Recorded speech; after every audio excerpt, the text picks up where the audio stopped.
اور انتہا پسندانہ عمل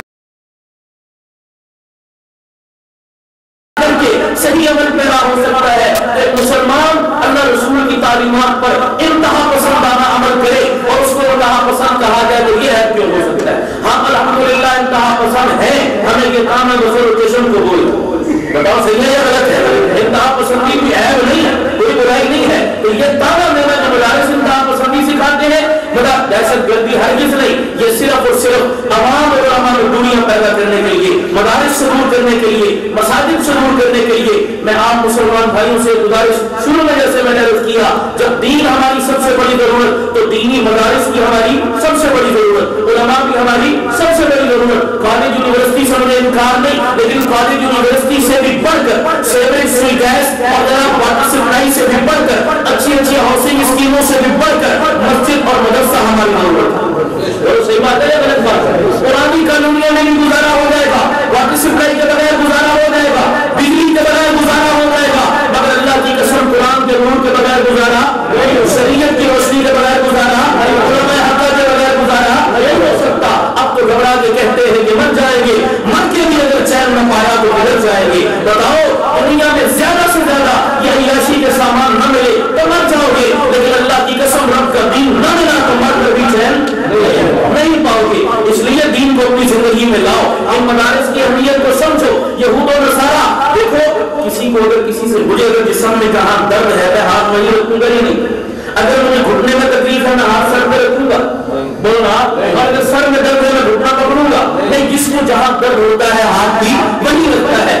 آج ساری دنیا کا کافر, ساری دنیا کا اہل باطل متحد ہو کر اپنے تمام تر اختلافات کو مٹا کر ایک نقطے پر متحد ہے, ایک پوائنٹ پر متحد ہے. اور وہ کون سا پوائنٹ؟ کہتے ہیں ملا کو ختم کر دو, مدرسے کو ختم کر دو, اسلامی تشخص کو ختم کر دو. سارا کفر آج اس پوائنٹ پر متحد ہو چکا ہے. اگر دنیا کے کافروں نے مولوی اور مدرسے پہ ہاتھ رکھا, یہ اس بات کی دلیل ہے کہ دنیا کے اہل باطل کو تکلیف کس سے ہے؟ مدرسے سے. بولا اللہ کی قسم اور کسی چیز سے ان کو کوئی تکلیف نہیں ہے. ان کے راستے میں سب سے بڑی رکاوٹ, علامہ اقبال نے اس رکاوٹ کو پہچانا تھا. اسے بھی کہا کہ فرنگی کی یہی سوچ ہے کہ افغانستان کے اندر یلغار کی, بڑے صغیر میں یلغار کی, انگریز اپنے مقاصد پہ کامیاب نہ ہو سکا. اس کی بنیادی وجہ کیا ہے؟ علامہ اقبال کہتا ہے کہ سامراج یہ کہتا ہے, گورا انگریز یہ کہتا ہے کہ افغانوں کی غیرت دین ہے یہ علاج, ملا کو ان کے کوہ دمن سے نکال دو. جب تک ملا کا وجود ہے امریکہ کی بدماشی نہیں چل سکتی, یہود و نصارہ کے ہتھ کنڈے نہیں چل سکتے. تو ان کی سازشوں کو سمجھتے کیوں نہیں ہے بولنے والے مسلمانوں؟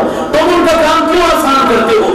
اگر دنیا کے کافر ان مدارس اور مساجد کو مٹانا چاہتے ہیں تو تم عہد کرو انشاءاللہ ہم اپنے خون جگر سے بھی ان کو قائم کرنا پڑا تو قائم کریں گے انشاءاللہ. ہمیں اپنی جو قربانی دینی پڑی ہم دیں گے.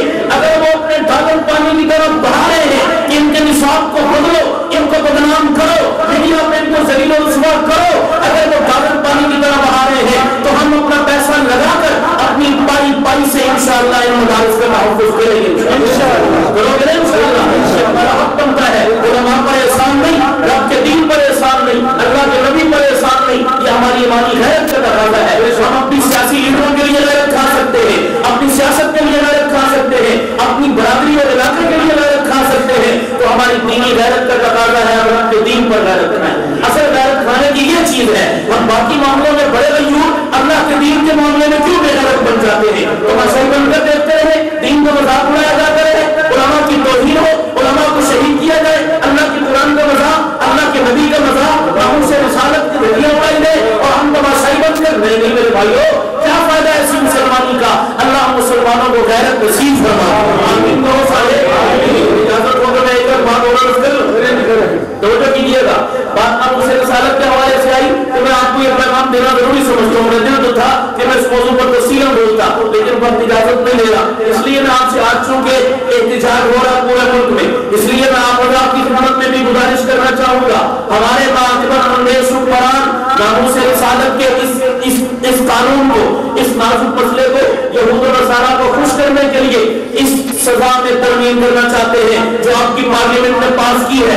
295 سی پوری امت مسلمہ کا اجماع ہے